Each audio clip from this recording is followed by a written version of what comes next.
Well, the major issue with patient reimbursement is it's decreasing.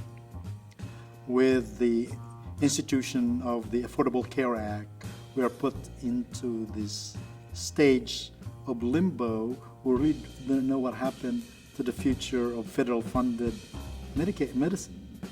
Also, with this implementation of the ICD-10, there are indications that the reimbursement to pain practitioners may be delayed by as much as 3 to 6 months, with a reduction in the income of the practice by between 25 to 40%. That's a major impact on the ability of the physician to maintain the doability of the practice. So the use of ancillary services will provide some sort of a caution, allowing the physician to absorb this so-called loss at this time period where we're still in the process of adapting to these two major changes in the way we practice medicine. This is in relation to, of course, patient reimbursement. The other problem is the increasing overhead. If you look at the average overhead of a clinic, the most commonly quoted number is 50%. And unless you're able to cut it down, either by hiring people who can multitask, trimming your staff, or using companies that can provide you with better pricing for your medical supplies and equipment, that may impose a huge burden for you, and that will result in you deciding whether to quit, to sell, or to give it up altogether. You know, the sorry state of affair is because of both decreasing reimbursement and increasing cost. As of the beginning of 2014, only 39% of clinics in this country is owned by private solo practitioners. A significant number daily are being gobbled by venture capitalist groups, multi-specialty groups, hospitals. So, unless you wish to do that, you have to maintain your independence. And how will you maintain your independence? By increasing the income stream in your practice in order to ensure that you will survive.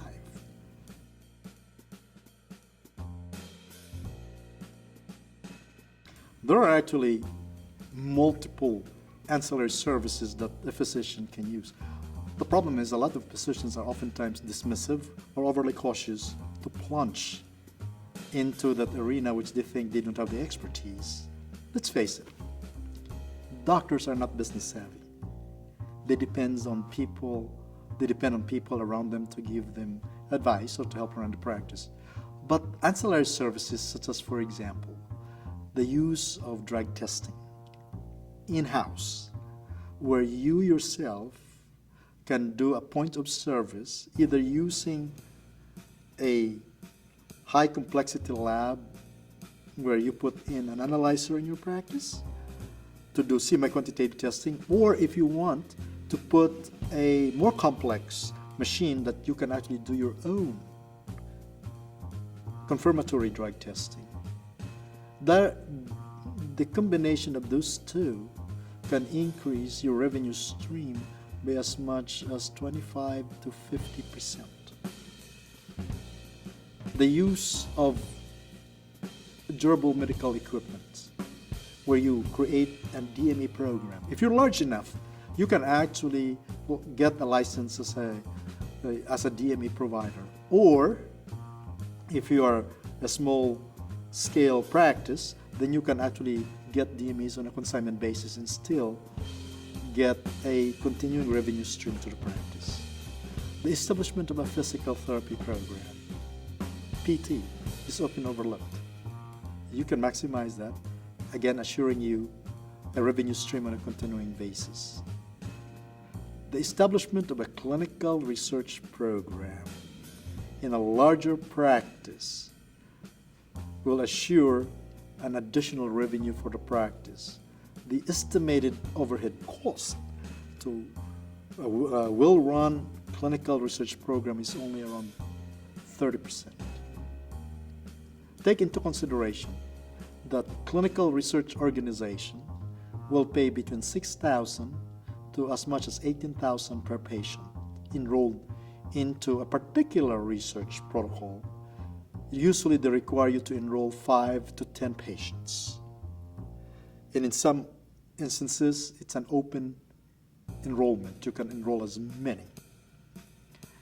One clinical research can earn the practice between 50 to $250,000. Imagine if the practice will be able to do 10, 20 research protocol a year. It's no-brainer. The establishment of a dispensing pharmacy in-house, primarily workers' comp. Also, you can do that with letter of protection patients or personal injury protection patients.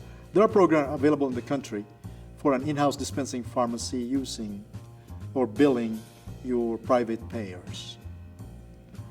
But the return is quite low.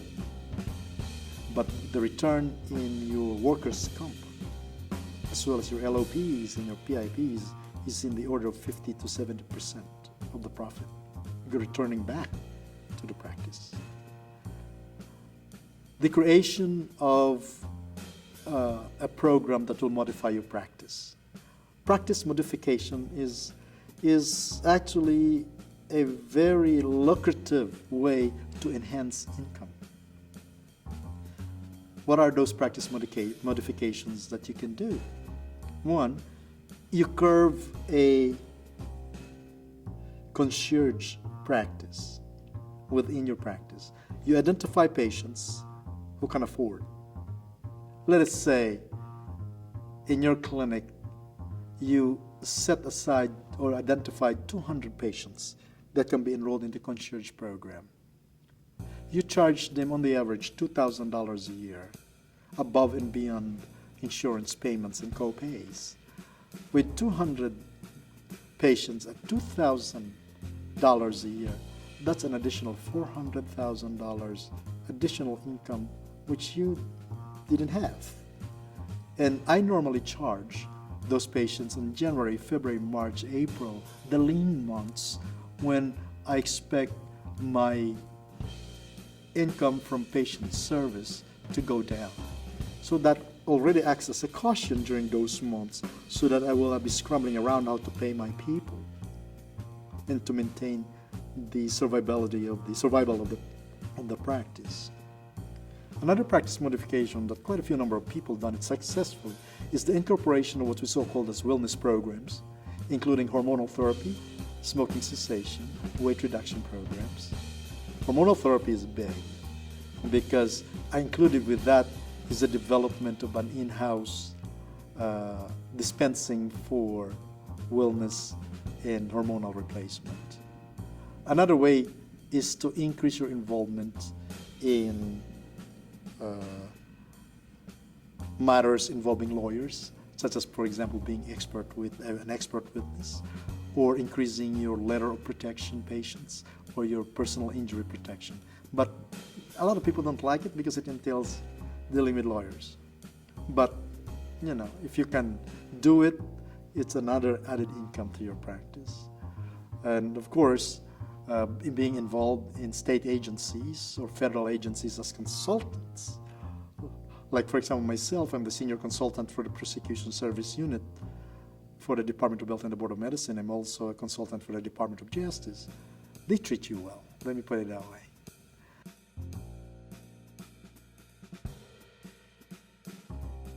Additionally, not only you want to increase income, you want to reduce expenses. How do you do that? By becoming a member of a group purchase organization, a GPO. That will cut down actually your overhead in terms of purchase of medical equipment and medical supply by as much as 10 to 25%. And if you're talking of supply spending of $1 million a year, 10% to 25% saving is big for the company.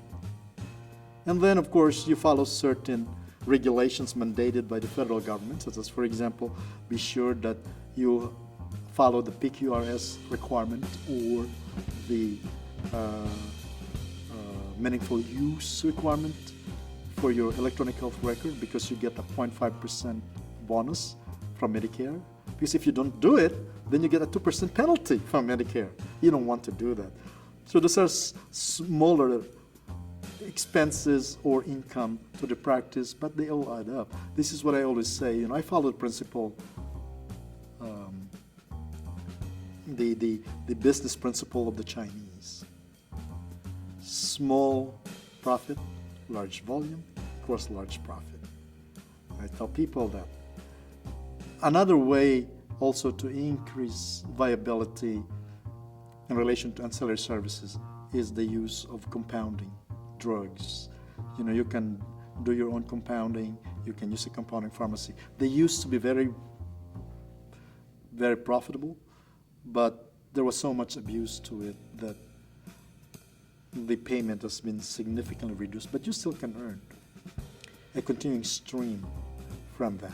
So those are just some of the available ancillary services that a physician can utilize. The purpose really is to increase your EBITDA. The concept of EBITDA, which is the measure by which how profitable you are. It's also a measure by which a venture capitalist group or an interested party will purchase your practice. It's quite important, because by knowing your EBITDA, or by increasing your EBITDA using ancillary services, the multiplier is around 3 to 5 times. Well, actually, it's 2 to 3 times for smaller practices, maybe up to 5 to 7 times larger practices. So if your practice is worth 10 million in EBITDA, that equates to 30 million in purchase price. So that's what your aim is. This is part of the exit strategy. We're going to practice medicine altogether.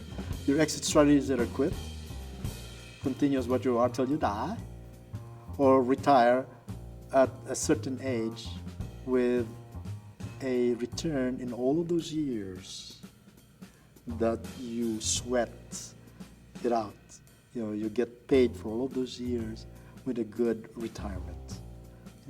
So these are the things that I emphasize when I talk to physicians. But doctors, sometimes they are just don't or are not equipped to do these things.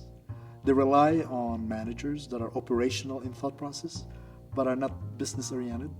So the thought of business expansion is too much of a burden. That's why they should be hiring practice administrators who are capable of doing these things. Change is difficult sometimes to swallow, but change sometimes need to be done if you want to survive in this hostile environment of medical practice today.